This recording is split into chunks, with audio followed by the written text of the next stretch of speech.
For me, one of the most important things about the paper was really opening up the discussion for surgeons about how to protect themselves. For me, military experience, deployment, that sort of stuff, sort of used to that. This was very different though, because you go out into a situation, you may take something home with you. My oldest child has asthma. I have a baby at home as well. So it's a completely different environment to think about not only my own personal safety, but what am I going to bring to our home? And so that's what we looked at a lot, because most of the information out there has really been based around the really high risk specialties like ER, pulmonary critical care, anesthesia. And it turns out that a lot of the surgical specialties, we're pretty exposed in a variety of different ways. Number one being any manipulation of the airway. So during the intubation procedure, it creates an aerosol that puts us at risk. And so making suggestions around if you can consider regional anesthesia or block type stuff that some of us have been more progressive on that may minimize that risk a little bit more. And then, believe it or not, there's actually some information, not from this version of coronavirus, but from previous SARS, that a lot of the power tools that we use to include electric artery, pulsatile irrigation, those things actually create aerosols. And so that's what a lot that of what we wrote in the paper is the different things that we do that actually put us at risk, and some of the strategies for mitigating that risk to include team rotations, use of N95, use of different hood mechanisms as well in the operating room, avoiding the use of cautery, avoiding the use of certain other types of devices. The problem we have is power tools. We use a lot of power tools, and it turns out that that puts us at risk as well. So that's mainly what's in the paper. Thanks, Jeff. This is Nick Muad. Yeah, I mean, for us, obviously, a lot of our cases are minimally invasive or endovascular, but the larger open cases, primarily, the issue is, like I said, the plume, kind of like Joe was saying, but usually the plume, basically, from using the Bovie diathermy, seemed to be a really big issue for us, and the regular splatter of blood, I guess. But other than that, really not.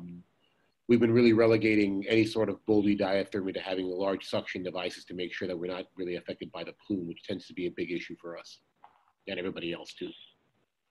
And either one of you, I think this is a great question, because I had it initially too, that if the virus is primarily an aerosolized issue and potentially heat sensitive, then what is the thought process of why the smoke of Bovie would be a risk factor? Yeah, that's actually a really good question. I'm not really sure the mechanism of action, but I know that they've, at least in some preliminary results that we've been seeing, that it is in fact identifying these aerosolized particles, or they can confirm that it's not. It's one or the other. But I know that, at the Department of Surgery and the Surgical Services meetings now of several health systems, I know it's come up as a topic of conversation, and that's almost like a hard stop for us. If you don't have appropriate plume evacuation devices, then we should not proceed if it's suspected or positive COVID. During intubation or extubation, the risk of aerosolization is high, but once the patient's intubated, and if the surgeons and everybody else is out of the room during intubation, you now have a controlled airway. Is that actually lower risk, or that puts the anesthesiologist at risk but not us? Curious.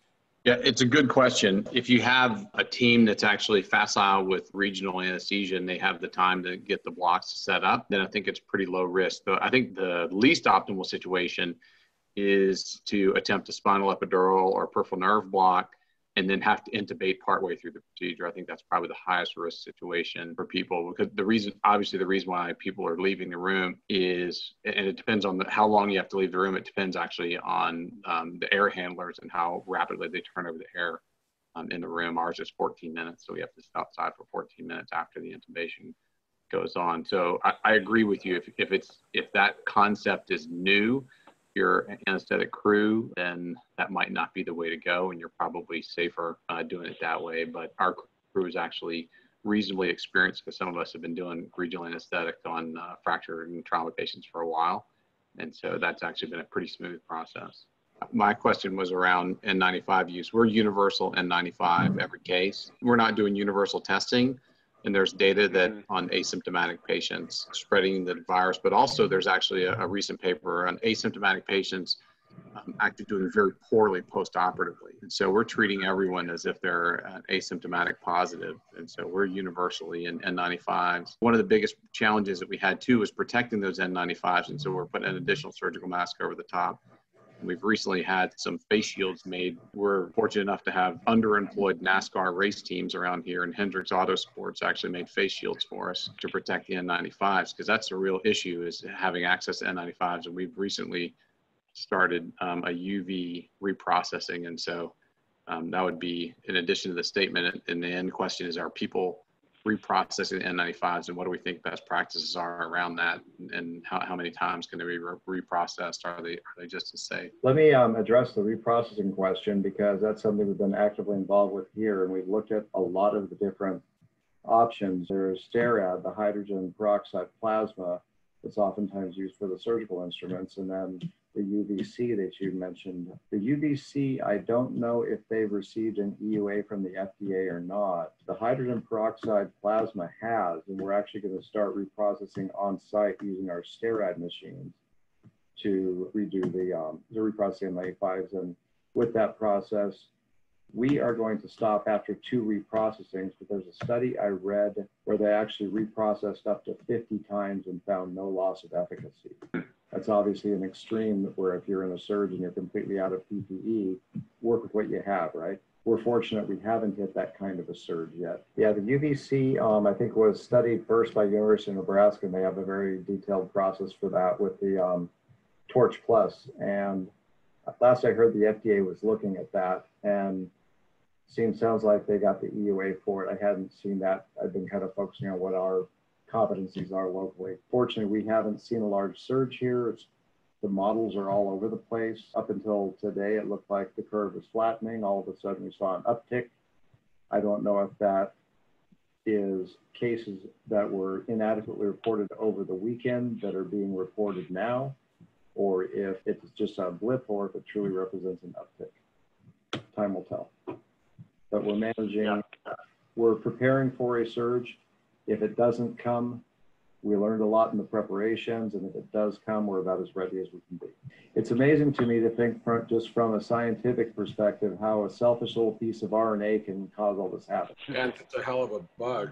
So one of the questions, and I would leave this to kind of maybe quick answers from multiple people, like, so has anyone experienced discrepancies in what's considered elective surgery? In the Northeast, we're getting the comment about some people performing total knee replacements while their institution is not, because they're deeming that fully elective. In surgeon centers or in the main hospitals? That's a good question. So, I mean, even in our area, the surgery centers are in shutdown except for urgent cases. So it might be, various sort of things. And then the only types of joints that are being done at a lot of places are infected or with, severe complications like dislocations or things like that. But I know the surgery centers are just as equally chomping at the bit to figure out what's their strategy, and then how the triage, both in a way that is appropriate to the patients maybe most impacted by this, as well as in a way that doesn't have a big negative PR issue to the community, because they want to offer the service, but they don't want to be judged on how they're screening these cases. Because we know a lot of patients actually do an incredibly good job of hiding their pain and their disability.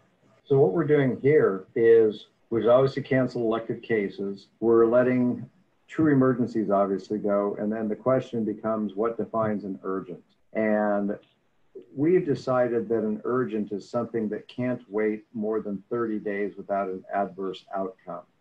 And I recognize that's very subjective. And so what we have done is put together a group to look at these cases. That is our chief of surgery and our chief of staff elect. Our chief of surgery is ENT, our chief of staff elect is ortho. And then whenever a general surgery case comes in, they ask me if they feel that it's they're not qualified to look at it. we're letting cancers go. We're letting infections that need to be treated surgically and can't be managed with antibiotic. And then fractures obviously go, and MIs, AFib ablations, if they're like an AFib with RVR and they can't be rate controlled medically. It's kind of where we are. There are very few things beyond that. There's been an occasional joint scope that got through, like a knee scope, because someone had a completely locked knee from a torn meniscus. That's kind of what we're doing here. Does that resonate with anyone out there? Yeah. Any input from vascular surgery of what kind of things that you're seeing in that area? Yeah, we're pretty much relegated to practically pure emergencies. I mean, cold legs and ruptured aneurysms. I mean, I have an 8-centimeter aneurysm that I sent home. We're really, it's got to be. I'm going to get an aneurysm because of that. But it's got to be a real emergency. And it's interesting and a little bit unfortunate because. I've had to use that. So I'm the vice chair of the Department of Surgery, but, I've had to kind of use that. Hey, look, I'm a vascular surgeon and I'm sitting on an 8-centimeter aneurysm. So, that case, your case can't go. I understand you think it's important. Or I understand you think it's urgent, but we've been leading a lot on our specialists because, there's like you guys just said it today. Like I learned this term last week, like a locked knee. I guess that has to go. I don't know much about that, but they were like, well, it's a locked knee. I was like, well, I don't know what that means. I mean, and so I can't argue that. That's like somebody telling me you have a cold leg. You can't really argue that. So we've been leading on a lot of our specialists because there's been a lot of buzzwords that are thrown around, and of course, when you're not in that specialty, it's a little bit difficult. But yeah, I can tell you in our vascular surgery societies, I mean, there's some places that are hit really hard. I mean, even a ruptured aneurysm, we're not treating. We're just palliating, and it's done. Yeah. So from the really hard hit areas, but for us, it's got to be a real emergency for us to push through.